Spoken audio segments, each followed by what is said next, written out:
Hello guys, स्वागत है आपका मेरे इस यूट्यूब चैनल में। आपने इनऑर्गेनिक केमिस्ट्री में लेंथेनॉइड और ट्रांजिशन कॉन्ट्रैक्शन का नाम तो सुना ही होगा। इन दोनों टर्म की वजह से पीरियोडिक टेबल में एटॉमिक साइज के जनरल ट्रेंड में एक्सेप्शन आ गए हैं। तो चलिए जानते हैं क्या है लेंथेनॉइड और ट्रांजिशन कॉन्ट्रैक्शन। सबसे पहला टर्म है lanthanoid contraction. Lanthanoid contraction generally D block के उन एलिमेंट्स में होता है जिनमें इलेक्ट्रॉन एफ सब सेल में आ जाते हैं। अब एफ ऑर्बिटल का स्ट्रक्चर कॉम्प्लिकेटेड होता है, जिसकी वजह से इस ऑर्बिटल के इलेक्ट्रॉन स्क्रीनिंग इफेक्ट शो नहीं करते या फिर उनका स्क्रीनिंग इफेक्ट बहुत ही कम होता है, जिसकी वजह से न्यूक्लियस के न्यूक्लियर चार्ज का जेड इफेक्टिव बढ़ जाता है और एटम का साइज कॉन्ट्रैक्ट कर जाता है। इसी कॉन्ट्रैक्शन को लेंथेनॉइड कॉन्ट्रैक्शन कहते हैं। अगर आपको स्क्रीनिंग इफेक्ट और जेड इफेक्टिव के बारे में नहीं जानते तो डिस्क्रिप्शन में मेरी उस वीडियो का लिंक है, जाकर देख लीजिए, तभी आपको यह कॉन्ट्रैक्शन समझ आएंगे।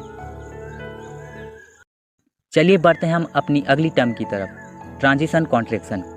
ट्रांजिशन कॉन्ट्रैक्शन 13 ग्रुप के एलिमेंट में देखी जाती हैं। जनरली होता क्या है कि एटॉमिक रेडियस ग्रुप के डाउन जाने में डिक्रीज करता है, पर 13 ग्रुप में एल्यूमिनियम और गैलियम पर ऐसा नहीं होता। एल्यूमिनियम का साइज गैलियम से ऑलमोस्ट बड़ा होता है। ट्रेंड के अकॉर्डिंग उसे होना चाहिए था छोटा। ऐसा इसलिए होता है क्योंकि गैलियम में इलेक्ट्रॉन डी सब सेल में चले जाते हैं और अपना स्क्रीन इफेक्ट शो नहीं करते, पर जेड इफेक्टिव बढ़ जाता है और गैलियम का साइज ऑलमोस्ट एल्यूमिनियम से छोटा होता है। इसी फैक्ट को ट्रांजिशन कॉन्ट्रैक्शन कहते हैं। अब तो आपको ट्रांजिशन और लेंथेनॉइड कॉन्ट्रैक्शन अच्छे से आता है। अगर कभी भूल जाओ तो ये वीडियो तो इस यूट्यूब में रहेगा ही।